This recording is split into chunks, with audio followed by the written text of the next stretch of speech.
Football is a great American sport. Go. Go deep. Dilly dilly.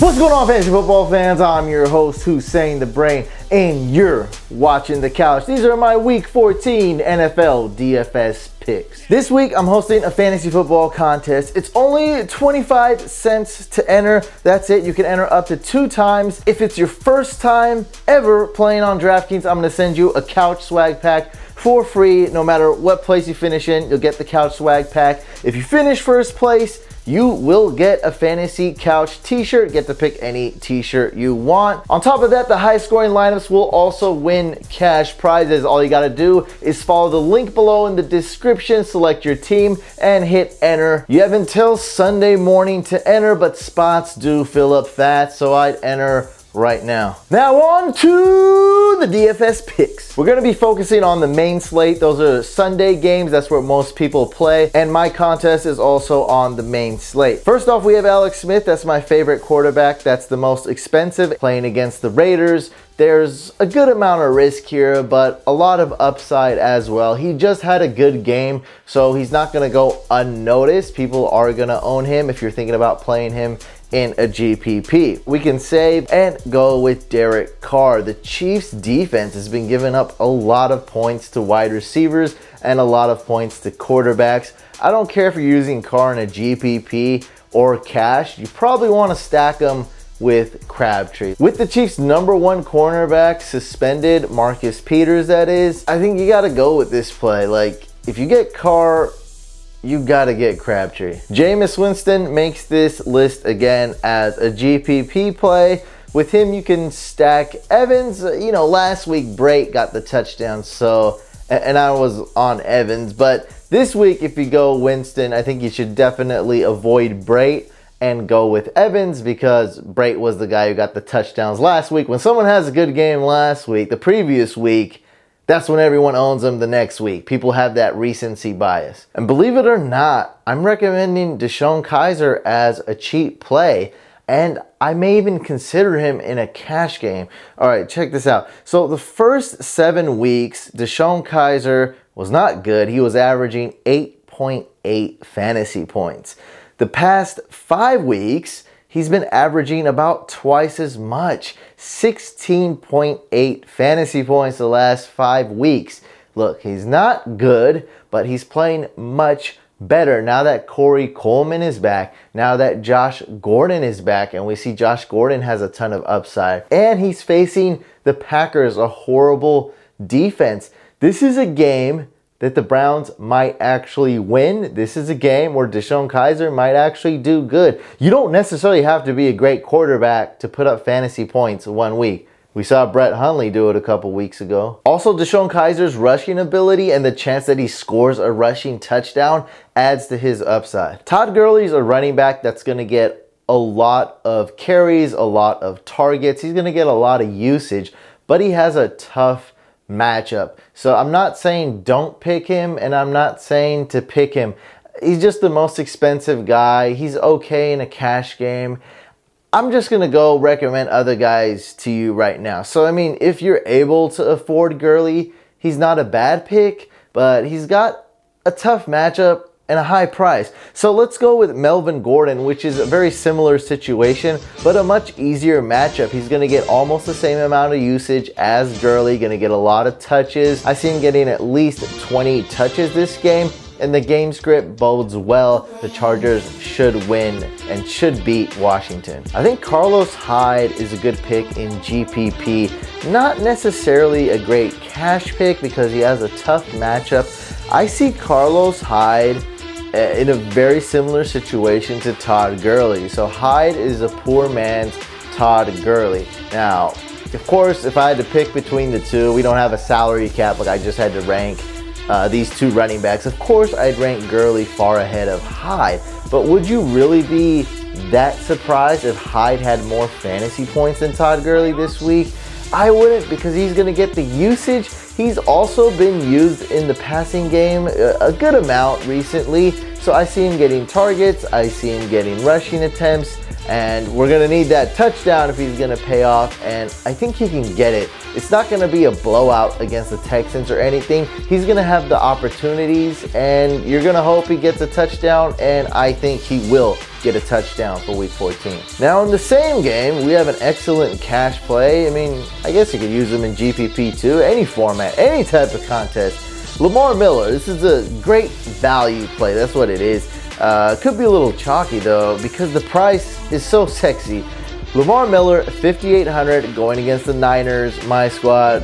They're not a good defense. They're not good against the running back. The Texans will be smart to try and play a little bit of defense and use Lamar Miller and grind this game out and win. Now going down to some cheap plays, I could recommend Alfred Morris, but you know what? I don't really like Alfred Morris on DraftKings because it's full PPR.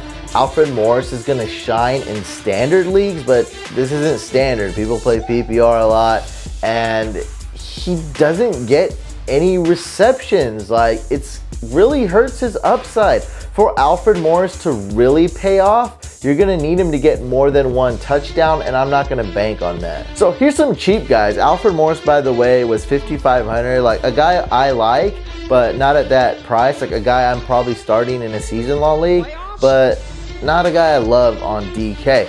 So look, Frank Gore, 3,900 going against the Bills. I think this is a sleeper pick. Frank Gore is always a sleeper. Last year when I drafted him in season-long leagues, he went late. He's been slept on. Like, he's just slept on every week. And this week at 3,900, that price is so cheap. There's a lot of upside here, especially if Tyrod Taylor doesn't play and the interception machine plays, Nathan Peterman. The same price, 3,900, we have Kerwin Williams.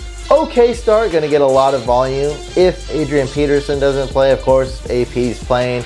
Don't even consider playing Kerwin Williams. Then we have another guy who's kind of a sleeper. I mean, people know about him, but not everybody. And that's Tion Green. Got double-digit carries last week. And if Abdullah doesn't play again at 3,600, this is a excellent punt. Since Antonio Brown's not in the main slate, my favorite wide receiver is DeAndre Hopkins. We know he's going to get the targets. We know he's awesome. We know he's talented. We know he's going to get the receptions. Probably going to get decent yardage. And hey, one touchdown's not too much to ask for from Hopkins. The price is high, but if you got some cheap running backs, maybe you got DeShone Kizer, you definitely need a guy like Hopkins in your lineup. At 6,700, we have Crabtree. Basically went over this. Chiefs secondary, not good. Marcus Peters is suspended. They just signed Darrelle Revis. I don't know. The secondary is like what the heck? They just throwing players out there. And we all know Eric Berry got injured early on the first game of the season, and he's probably the best player on that defense. I don't know why, but I think Fitzgerald might get slept on a little bit. I just think his price doesn't scream, it doesn't stand out. It's actually very cheap, and it's a little bit worrisome. Why is it so cheap? Like 6,500? The price should be, I think, around 6,900, 7,000. That seems about right. I mean, it's really cheap, guys, and Larry Fitzgerald is a top 5 wide receiver. It's a little bit puzzling here. He's going to get a lot of targets. Now, I don't see the upside here. It's not tremendous, but there is some upside. We know the Tennessee Titans are decent against the run and suck against the pass. We have Golden Tate at 6,400 going against the Bucks. Jamison Crowder could be kind of a sneaky start going against the Chargers. Should see double-digit targets this game. And then we have Flash Gordon, aka Josh Gordon, 5,500. A lot of risk here, but man, he's gonna get the targets and he has the matchup. I love it. And if you're going with Kizer, and especially if it's GPP, you have to go with Josh Gordon. And one of my favorite cheap picks to save you a ton is going to be Sterling Shepard. This is an excellent cash play, super cheap, great value, and with Eli Manning back, very reliable, excellent matchup. He's playing in the slot a lot of times, going against the Cowboys. That is scrumptious. Who we got for GPP? Maybe Will Fuller. I think you don't get any more riskier than starting Will Fuller. Is he going to play this week? I don't know. Maybe he is. I think he is. He's on track to play. So if he plays, I mean, this guy is deep threat, Big play, touchdown, or bust. Isn't that what we want in GPP? A guy who's gonna go off or put up a stinker? That's exactly what we want in GPP. Price at only 4,300, and of course, Hopkins' teammate, so Hopkins may get a lot of attention. The Texans are going up against the Niners. Dang, we've been talking about this game quite a bit, but man, the price is good. The price screams pick me.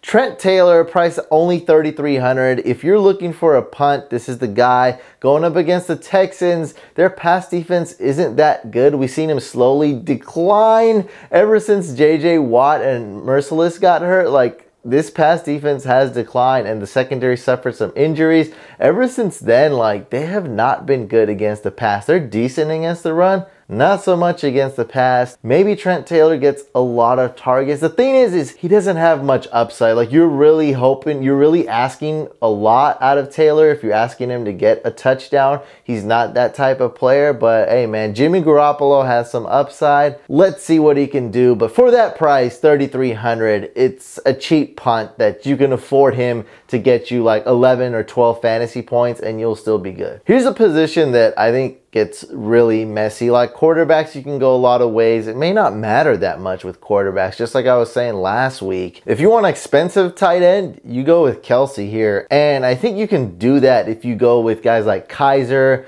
if you go with wide receivers like Sterling Shepard. You can maybe save up and get Travis Kelsey. After that, it's so many, like there's a lot of options. There's so many. You go Vernon Davis, Austin Seferian-Jenkins, that's more GPP picks. Those guys can have some bounce back games. You can go with Charles Clay in GPP, and Njoku, Ebron. Ebron is only 3,000 sneaky picks, but I think a guy that I would rely on, a tight end that's cheaper, would be Steven Anderson, priced at only 3,200, going against the Niners. Now, he's not proven, but this is a name that's talked about a lot. Like everyone I talk to on Twitter, on social media, knows about Steven Anderson. They're picking him up. Articles are writing about Steven Anderson. This is a true story. I got a call from a telemarketer and we somehow started talking about fantasy football. He's like, I have Rob Gronkowski, I'm picking up Steven Anderson. So the telemarketer even knows about Steven Anderson. So just throw that out there. He's super cheap. People know about him, so he will be a little bit chalky. So the Jaguars, 3,500 going against Seattle. I think this is actually a good GPP play now.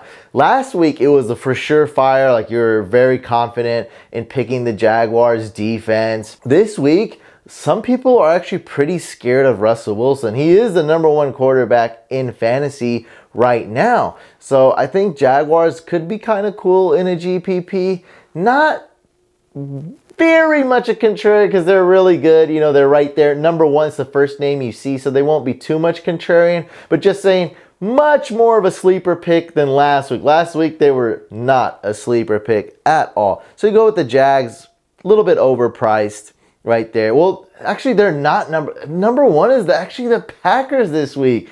So I don't like the Packers D, man. I think it's just way too overpriced. Just because the defense is playing the Browns, nah, I'm not going with the Packers D. No way. So we have the Broncos D at 3,400 going against the Jets. Okay pick. What I really like is the Bengals defense at 3,300 going against the Bears. I love them in a cash game. They're also good in GPP, but I love them in a cash game a lot because it's one I can trust. Kyle Long is injured. That's the star offensive lineman for the Bears.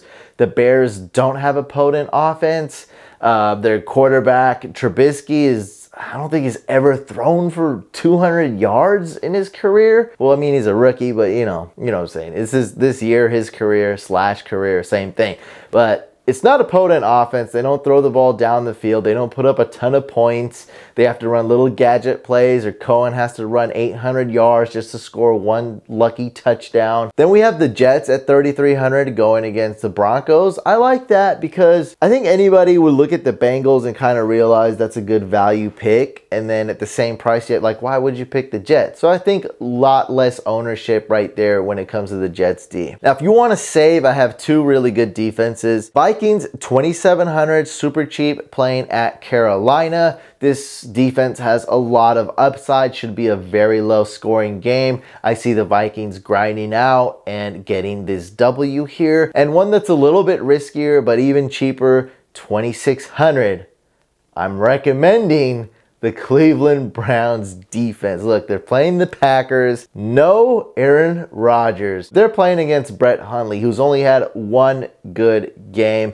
They can do this, guys. They can win. And the Browns defense, all it takes when you have a fantasy defense is one big play, and maybe they get it. Guys, I read every single comment and I try to answer every single question, especially on YouTube. So if you got any type of fantasy question, whether it's DFS or anything else related to fantasy, ask it below and make sure you use hashtag AskTheBrain. That way I know you're a true Fantasy Couch fan. Make sure you guys follow the link below and enter this week's fantasy football contest. I'll be there as well.